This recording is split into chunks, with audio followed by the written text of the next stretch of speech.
Salut à tous les amis, j'espère que vous avez la forme aujourd'hui et bienvenue sur cette nouvelle vidéo. Aujourd'hui c'est une vidéo un petit peu particulière. J'ai lancé hier sur Instagram un sondage et beaucoup d'entre vous sont très motivés pour faire ce challenge qui a pour objectif de vous aider à arrêter de grignoter. Parce que forcément si on arrête de grignoter, ça nous emmène sur une perte de poids, ça nous emmène sur une meilleure hygiène de vie et surtout ça va nous emmener sur de nouvelles habitudes qui vont vous permettre justement d'atteindre vos objectifs. Donc à travers cette vidéo, j'aimerais vous partager 10 astuces, 10 techniques. L'objectif ici ça va être de mettre chaque jour une nouvelle astuce en place, un nouvel outil que je vais vous donner dans cette vidéo. Je vais vous donner 10 outils différents, 10 techniques différentes pour arrêter de grignoter. Et l'objectif, ça va être que chaque jour, vous en mettiez une en place. Vous pouvez commencer dès aujourd'hui avec la première que je vais vous donner dans un instant, puis demain la suivante. Et au bout de 10 jours, vous aurez un ensemble de techniques que bien évidemment, vous mettrez en place les unes après les autres. L'objectif, ça va être simple. Ça va être que une fois que vous aurez ces 10 techniques, ces 10 outils, vous en mettez une en place aujourd'hui.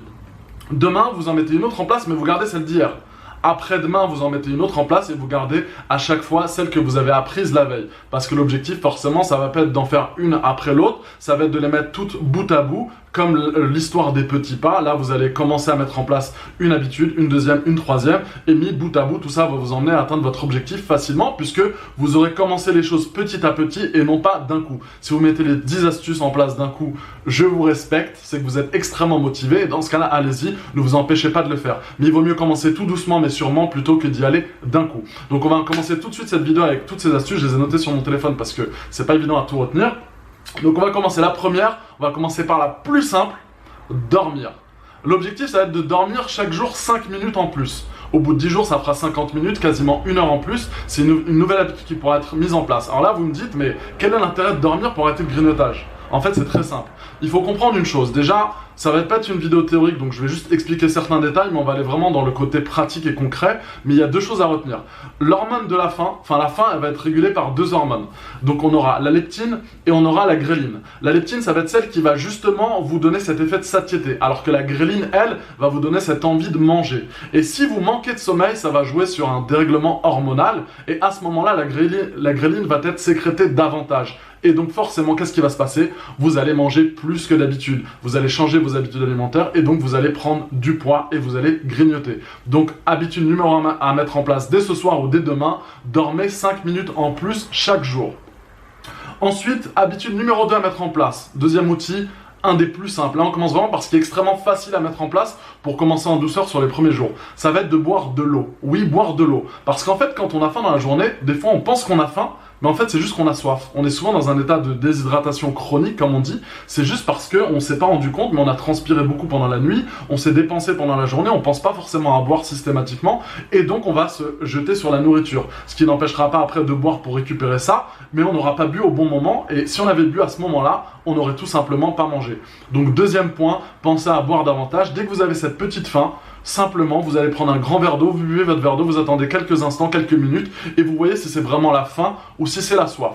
Donc, petit rappel, premier jour, on met en place les 5 minutes de sommeil en plus chaque jour. Donc, au bout d'un moment, ça fera 5 minutes, 10 minutes, 15 minutes, etc. Ensuite, dès que vous avez la sensation de faim, vous buvez un grand verre d'eau, vous attendez quelques minutes et vous voyez si vraiment c'est une sensation de faim ou de soif. Et très souvent, vous allez vous rendre compte que c'est plus une histoire de soif. Troisième point, ça c'est pour moi le best conseil, c'est la meilleure des choses à faire et la plus simple aussi à faire. Si vous avez faim, si vous avez envie de grignoter, si vous avez envie de prendre une sucrerie ou autre, mangez un fruit. J'ai coaché quelqu'un il y a très longtemps et en fait, à chaque fois cette personne voulait consommer des pâtisseries différentes.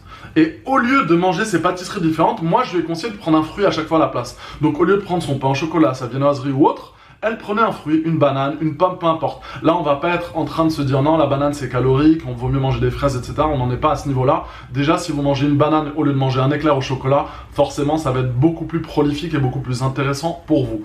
Donc, troisième point, mangez des fruits quand vous avez une fringale et quand vous avez envie de manger justement une chose qui ne sera pas bonne pour votre santé. Quatrième point, encore une fois, un point facile à mettre en place, une astuce très simple, ne sautez pas de repas. Il est impératif d'avoir des repas qui sont structurés et de manger à des heures plus ou moins fixes. Si vous sautez des repas, si vous sautez votre petit déjeuner par exemple ou autre, forcément à un moment de la journée ou autre, peut-être que pas sur la première journée ça se mettra en place, mais peut-être qu'au bout du deuxième ou du troisième jour, vous allez grignoter davantage. Vous allez peut-être manger plus tard le soir, vous allez grignoter avant de dormir, vous allez grignoter pendant votre journée de travail, peu importe. En tout cas, ne sautez pas de repas, c'était le quatrième point et c'est essentiel. Déjà, si vous si vous mettez ces 4 points en place pendant ces 4 premiers jours, croyez-moi, vous allez sentir très rapidement la sensation d'être mieux dans votre corps, d'avoir un ventre qui va être plus plat et vous allez commencer pour certains déjà à perdre le premier kilo. 5e point, les poissons gras. Alors dans poisson et gras, il y a poisson. Vous n'aimez pas forcément le poisson et encore moins le gras, mais pour autant, ne vous en dispensez pas. Prenez ça 3 à 4 fois par semaine, c'est extrêmement bon pour la santé, c'est riche en protéines et en plus ces protéines ont un fort pouvoir rassasiant. Son iode va vous booster au niveau du métabolisme et en plus de ça, c'est des aliments qui sont très facilement mobilisés par l'organisme et qui vont faciliter la lipolyse, donc la fonte des graisses. Donc les poissons gras, on y va. 5e point, encore une fois, alors on n'arrête pas pour les techniques et les outils très simples, là il n'y a aucune excuse, c'est impossible de ne pas suivre ce que je vous donne, là je vais vraiment au plus simple et au plus efficace, la cohérence cardiaque. La cohérence cardiaque, je vous laisse vous renseigner sur internet, c'est des méthodes de respiration très simples, c'est une inspiration de 5 secondes, une expiration de 5 secondes, ce sont des expirations qui sont extrêmement profondes pendant un certain temps, c'est de 5 à 10 minutes généralement. Alors moi je vous conseille de le faire au moins une fois par jour. L'idéal, ce serait de le faire le matin, le midi et le soir. On n'a pas forcément le temps. Si vous le faites déjà une fois par jour, c'est très bien. Vous mettez ça en place progressivement. À savoir que l'intérêt de la cohérence cardiaque, elle est prouvée scientifiquement, donc je vous laisse faire vos recherches. Mais l'intérêt ici, ça va être de gérer son stress, parce que forcément, le stress emmène aussi des dérèglements hormonaux qui vont emmener à certains comportements, comme vous jeter sur la nourriture, comme grignoter, ce qui ne serait pas le cas dans un état de simple zénitude. Donc la cohérence cardiaque ici joue un rôle très important. Au-delà des bienfaits sur la santé, ça va être de vous empêcher de grignoter. Le 6e point, long débat, les glucides simples, complexes, les sucres rapides, lents, etc. Peu importe, comprenez juste une chose, si vous mangez des aliments qui ont un indice glycémique élevé, ça va être mauvais pour votre corps. Et vous avez l'impression de manger sur l'instant et puis 5 minutes après vous avez faim. Si vous mangez des glucides plus complexes, à indice glycémique plus lent, qui ont des chaînes moléculaires plus longues à être synthétisées, donc avec une digestion plus importante, forcément vous allez prendre le temps d'assimiler tous ces aliments, ça va rester plus longtemps dans votre corps, vous allez mettre plus de temps à les digérer, donc forcément vous allez avoir faim plus tardivement. C'est aussi simple que ça, donc privilégiez des glucides complexes, du riz complet ou autre, et ça sera plus bénéfique pour vous. Ensuite, quand vous mangez, pour rester dans la thématique du repas, c'est le 8e point si je ne dis pas de bêtises, quand vous mangez, il faut prendre le temps de mâcher et le temps de manger. En effet, beaucoup d'entre nous mangeons en 5 minutes, hop, rapide, on n'a pas le temps entre deux, on est au boulot, on doit speeder. Non, le repas est un moment essentiel de votre journée, tout comme le sommeil ou d'autres moments, il faut les privilégier, il faut prendre le temps de manger, il faut se concentrer sur son repas, ne pas être concentré sur la télé ou autre chose. Prenez un minimum, c'est vraiment un minimum de 15 minutes pour manger.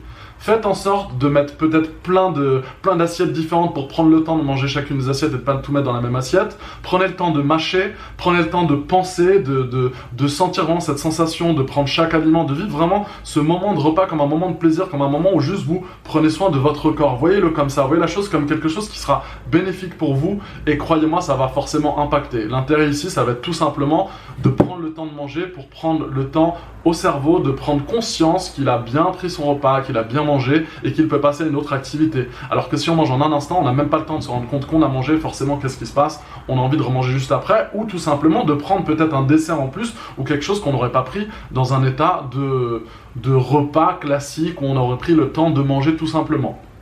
Ensuite, conseil de grand-mère très simple à appliquer aussi, c'est le 9e point, c'est l'eau citronnée. Ça, je vous conseille de le faire le matin, principalement l'eau chaude par exemple. Alors pourquoi de l'eau chaude avec du citron? Tout simplement parce qu'en fait, pour entrer un peu plus dans les détails, le citron, au niveau de l'écorce du citron, il y a de la pectine, c'est un sucre complexe qui sous forme un peu gélatineux va se gonfler au contact de l'eau. Et à ce moment-là, ça aura forcément un effet de satiété, un effet rassasiant. Il y a aussi l'acide citrique qui est recommandé par tous les médecins, c'est pour ça qu'on conseille le citron, qui va justement accompagner l'action de la pectine, mais surtout qui va jouer un rôle sur la glycémie et qui va lui faire croire qu'au niveau du cerveau, on n'a pas besoin de davantage de sucre. Et justement, ça va impacter sur votre effet de satiété et donc sur votre consommation journalière de sucre. Donc je vous conseille fortement l'eau chaude et le citron. Cet outil est aussi facile à mettre en place et on passe au suivant. Dernier point, le 10, j'étais obligé de le citer, c'est quand même la base des bases. Bougez-vous, faites une activité physique, d'autant plus si c'est une activité cardio, vous allez vous rendre compte que si vous faites un petit footing de 20 à 40 minutes, vous allez vous rendre compte que juste après, vous n'allez pas avoir faim,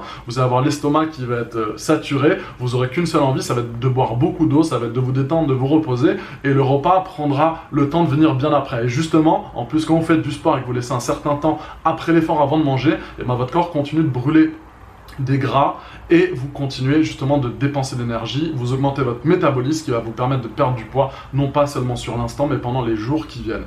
Donc voilà, j'espère que ces 10 astuces, vous allez bien les noter, bien les mettre en place. Je vais vous les donner en description juste en dessous, chacun des détails, chacun des points. Donc je répète, le but de ce challenge, ça va être de tenir pendant 10 jours, avec chaque jour une nouvelle habitude.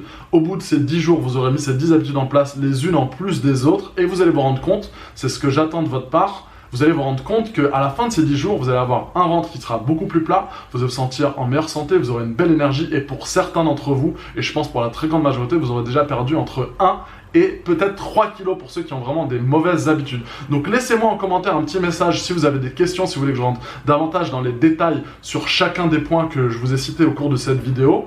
Laissez-moi aussi en commentaire pour que je sache qui va participer à ce challenge. J'aimerais bien de savoir un petit peu ce qui s'est passé du début à la fin pour voir un peu votre évolution, pour avoir vos retours sur ce challenge-là. Et puis si vous avez envie d'avoir plus de détails, plus d'infos, vous allez sur mon Instagram, sur mon Facebook, vous m'envoyez un petit message privé. Il y a mon mail aussi qui est noté en description, il y a toutes les infos dessus. N'oubliez pas, le plus important c'est de rester motivé et surtout, on n'oublie pas, on passe à l'action les amis.